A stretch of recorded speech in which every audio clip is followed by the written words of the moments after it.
Brazil ফুটবলে লেগেছে নির্বাচনের হাওয়া। সিভিএফ এর সভাপতির দৌড়ে অনেকের সাথে এগিয়ে আছেন ব্রাজিলকে বিশ্বকাপ জেতানো কিংবদন্তি ফুটবলার রোনালদো নাজারিও। নির্বাচন নিয়ে এখনই দৌড়ঝাঁপ শুরু করেছেন তিনি। সিভিএফ এর সভাপতি হলে কি করবেন আর কিভাবে কাজ করবেন তাও জানিয়েছেন রোনালদো। ব্রাজিল ফুটবলে নির্বাচন আর রোনালদোর সেখানে অংশগ্রহণ ও আশ্বাস নিয়ে বিস্তারিত থাকছে রিপোর্টে। কনফেডারেশন অব ব্রাজিল ফুটবল অর্থাৎ সিভিএফ সভাপতির দৌড়ে রোনালদো নাজারিও। সাবেক স্ট্রাইকার দায়িত্ব পেলে তার দেশের ফুটবলকে আবারও শীর্ষে নিয়ে যেতে চান। কিছুদিন ধরে শোনা যাচ্ছিল ফেডারেশনের নির্বাচনে লড়াই করতে পারেন রোনালদো, আর এমন খবর তিনি নিজেই নিশ্চিত করেছেন।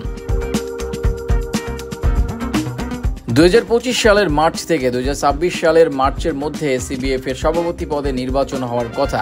রোনালদো নির্বাচনে প্রতিদ্বন্দ্বিতা করার কথা ঘোষণা করায় ব্রাজিলের ফুটবলে তৈরি হয়েছে নতুন উন্মাদনা। প্রার্থী হওয়ার জন্য রোনালদোর প্রয়োজন ব্রাজিলের 4টি আঞ্চলিক ফুটবল সংস্থা এবং প্রয়োজনীয় সমর্থনের জন্য দেশের সর্বত্র যাওয়ার কথা জানিয়েছেন বিশ্বের সর্বকালের অন্যতম সেরা ফুটবলার।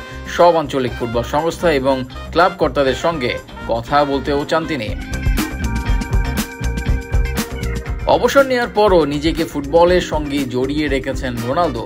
একাধিক ক্লাবের মালিকানা কিনেছেন তিনি, তবে ব্রাজিলের ক্লাব ক্রুইজেইরোর মালিকানা ছেড়ে দিয়েছেন। স্পেনের একটি ক্লাবের মালিকানাও ছাড়তে চান বলে খবর আছে।